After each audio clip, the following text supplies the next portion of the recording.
మళ్ళీ 5 ఏళ్ల తర్వాత గానీ మనకి ఛాన్స్ రాదు.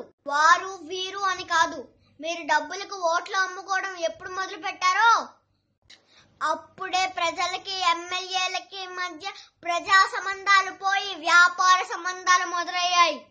అలా కాకుండా కులం, మతం, డబ్బులు చూడకుండా ఫలానా వారిని గెలిపిస్తే మనకి సేవ చేస్తారు అని ఒక మంచి వ్యక్తిని ఎమ్మెల్యే చేసి అప్పుడు అతను మీకు సేవ చేయకపోతే చొక్కా పట్టుకుని ఎందుకు సేవ చేయట్లేదురా అని అడిగే హక్కు మీకుంటుంది.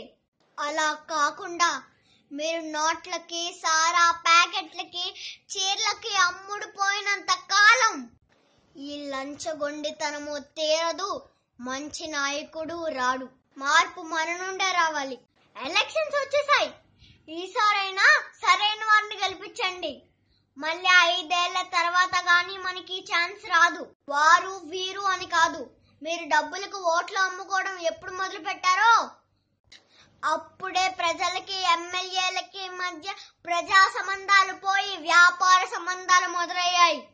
అలా కాకుండా కులం, మతం, డబ్బులు చూడకుండా ఫలానా వారిని గెలిపిస్తే మనకి సేవ చేస్తారు అని ఒక మంచి వ్యక్తిని ఎమ్మెల్యే చేసి అప్పుడు అతను మీకు సేవ చేయకపోతే చొక్కా పట్టుకుని ఎందుకు సేవ చేయట్లేదురా అని అడిగే హక్కు మీకుంటుంది.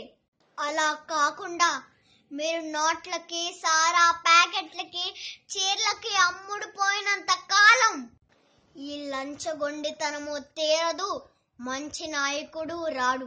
మార్పు మన నుండే రావాలి. ఆలోచించండి. జై హింద్. ఈ వీడియో కనుక మీకు నచ్చినట్లయితే లైక్ చేయండి, షేర్ చేయండి. ఇలాంటి లేటెస్ట్ వీడియోస్ కోసం మా ఛానల్ని సబ్స్క్రైబ్ చేసుకోండి.